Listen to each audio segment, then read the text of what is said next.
আসসালামু আলাইকুম। প্রতিদিন সকালে কাজ করে ঘুমাইতে চাই, বাট আজকে মনে হইলো কেন জানি একটু বাইরের হাওয়া বাতাস আমাদের খাওয়া উচিত। এই জন্য আমি মুনিপকে একটা টেক্সট দিলাম যে আমরা সকালে বের হব। দেন আমি রেডি হয়ে নিলাম। ও কিন্তু আস্তে আস্তে ঘুমাইতে ঘুমাইতে বের হয়ে আসলো। দেন আমরা আমাদের মতো করে বাইক চালানো শুরু করে দিলাম। আমাদের প্রথম গন্তব্য হচ্ছে নলতা শরীফ। আমরা নলতাতে গিয়ে হালকা কিছু নাস্তা পানি করব। দেন ওইখান থেকে একটু প্রকৃতি উপভোগের জন্য বের হব।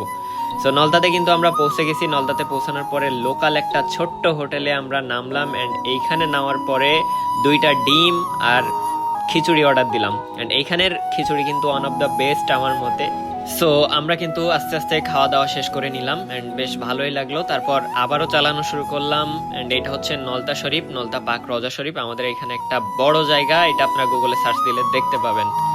অ্যান্ড দেন আমরা কিন্তু আমাদের সেই কাঙ্ক্ষিত রাস্তাতে চলে আসছি। রাস্তাতে আসার পরে এই যে রাস্তার ভিউ, এইখানের জন্যই কিন্তু আমরা আসলাম। বেশ কিছু সিনেমাটিক শর্ট ভিডিও আমরা তুললাম এবং বিভিন্ন পেশার মানুষ কিন্তু যে যার কর্মজীবন নিয়ে ব্যস্ত, সেইগুলোর কিছু ক্লিপ আমরা সংরক্ষণ করে রাখলাম। অলসো আমরা কিছু সিনেমাটিক শট নিলাম। পাশাপাশি আমরা যখন আবারও ব্যাক করতে গেলাম, তখন রাস্তার বিভিন্ন শট নিয়ে বিভিন্ন পেশার মানুষের সাথে কথা বলে এবং ছবি টবি তুলে আমরা আবারও ব্যাক করা শুরু করলাম। বিভিন্ন পেশার মানুষের সাথে, বিভিন্ন কর্মজীবনের মানুষের সাথে আমাদের দেখা হইলো, কথা হইলো। অ্যান্ড আজকের মতো এই ব্লগটা এই পর্যন্তই শেষ হইলো।